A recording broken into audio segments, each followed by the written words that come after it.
একজন আরেকজনকে দোষারোপ করা, এটা আমার কাছে খুব দুর্ভাগ্যজনক মনে হচ্ছে। এবং বাংলাদেশের ব্যাপারে এটা আমরা বলবো যে বাংলাদেশ এগিয়ে যাচ্ছে, আমরা বলি তো এগিয়ে কোথায় গেল? আসলেও বাংলাদেশের একটা দুর্ভাগ্য যে যখন আপনার এই জেনারেল আজিজ এবং বেনজির সাহেবের নাম আসলো, সঙ্গে সঙ্গে আওয়ামী লীগ তাকে প্রটেস্ট করে আরও দুইজনের নাম বলে দিল। তার মানেটা কি?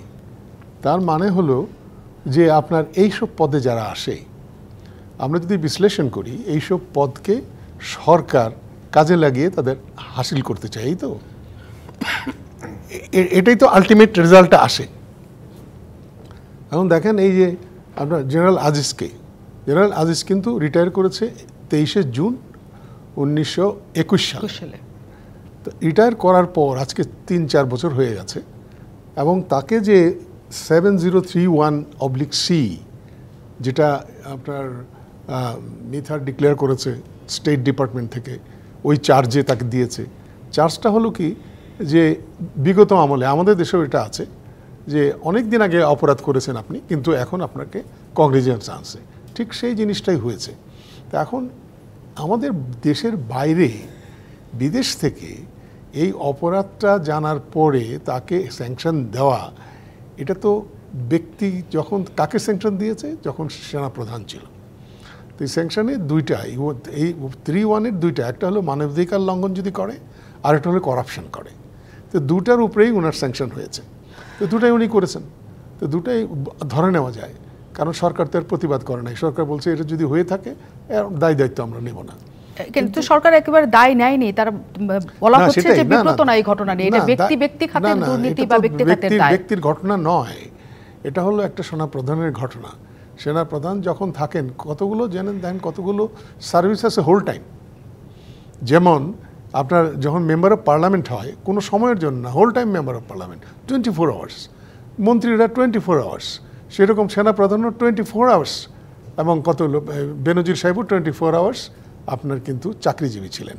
তো সুতরাং তার চাকরি থাকা অবস্থায় কোনো অপরাধ যদি সংগঠিত হয়ে থাকে, পরবর্তী পর্যায়ে যদি সেটা বের হয়, তাহলে অবশ্যই সরকারের একটা দায়িত্ব থেকে যায়, এটা এড়ানো যাবে না। যে জন্য উনি নুরুল হুদার নাম বলেছেন যে তোমাদের সময় তো ছিল, তোমরা তো করো নাই। এই যে একজন আরেকজনকে দোষারোপ করা, এটা আমার কাছে খুব দুর্ভাগ্যজনক মনে হচ্ছে। এবং বাংলাদেশের ব্যাপারে এটা আমরা বলবো যে বাংলাদেশ এগিয়ে যাচ্ছে, আমরা বলি তো এগিয়ে কোথায় গেল? এখন যদি আমরা ওই ঘোরপাকের মধ্যেই থাকি, তাহলে তো এই দেশটাকে কি করব? অনেকে বলে যে আপনার বেনজির সাহেব এবং আজিজের মতো এক না, শত শত আজিজ বেনজির আছে। তো সুতরাং আবার আজকে আপনি বললেন যে তার দুদকে ধরার আগেই অনেক টাকা পাচার হয়ে গেছে।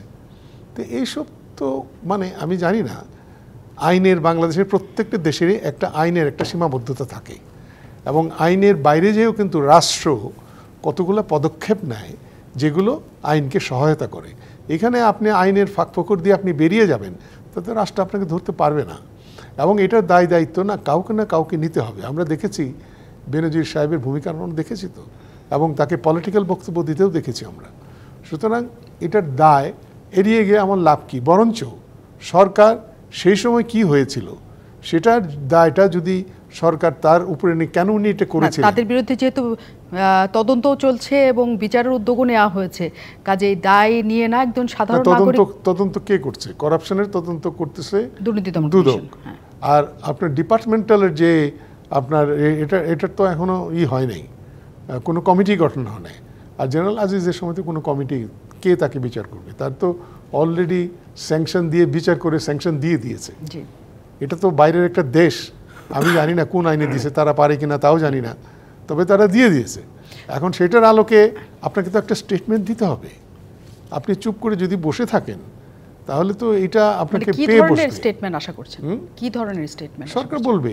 সরকার একদম ক্লিয়ার করবে যে এই সময় ওই সময় কোনো মানবাধিকার কিংবা করাপশনে আর্মির দ্বারা হয় নাই বা জড়িত ছিলেন না, এরকম একটা স্টেটমেন্ট তার দেওয়া উচিত। এবং যদি বলা উচিত যদি হয়ে থাকে, আমেরিকা যখন দিয়েছে স্যাংশন, তাদের তো ধারা উল্লেখ করে দিয়েছে, যদি হয়ে থাকে তাহলে তাকে বিচারের মুখোমুখি হতে হবে। আপনি এই ধরনের স্টেটমেন্ট চাচ্ছেন যে সরকার তরফ থেকে আসা উচিত?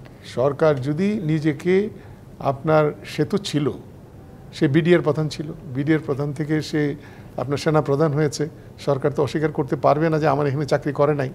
সুতরাং সে বিএনপির আমলে চাকরি করেছে, সে তো অনেকদিন ধরে, সে তো আপনার ক্যাপ্টেন থেকে আরম্ভ করে জেনারেল হয়েছে। আপনি বলছেন যে এখানে দায় এড়ানোর কোনো সুযোগ নেই এবং সরকারের পক্ষ থেকে একটা ব্যবস্থা নেওয়া উচিত আপনি মনে করেন এবং স্টেটমেন্ট দেওয়া উচিত আপনি মনে করছেন। আমি সরকারি হিসাবটা যদি ধরি, 41% ছিল আপনার ইয়েতে, ওই এমপি ইলেকশনে, সংসদ ইলেকশনে। এখন এইবার করেছে 37%, কমছে না, কমতেছে তো। তার মানে কি, এটা আদারওয়াইজ আপনি যদি বলেন তাহলে লোক কিন্তু ভোটাধিকার দেওয়ার ব্যাপারে একটা অনীহা প্রকাশ করেছে। ইন্ডিয়াতে আমরা দেখেছি 60% হওয়ার পরেও তারা আফসোস করেছে যে এটা ঠিক হয় নাই, 70-80% তারা চায়। তা আমাদের দেশে এই যে অনীহার থেকে কি আপনার মনে হয় যে সবাই আওয়ামী লীগ আর বিএনপিকে চায়? নতুন দলকেও চায়, নতুন নেতৃত্ব চায়। এই নতুন নেতৃত্ব তখনই বেরিয়ে আসবে যখন আপনি একটা ভালো নির্বাচন দেবেন। কারণ যদি ইনক্লুসিভ নির্বাচন না দেন আপনি, তাহলে তো ওই ধরেন যে গ্যারাকলে আছেন সেই গ্যারাকলেই থাকবেন, সেটার থেকে বেরিয়ে আসা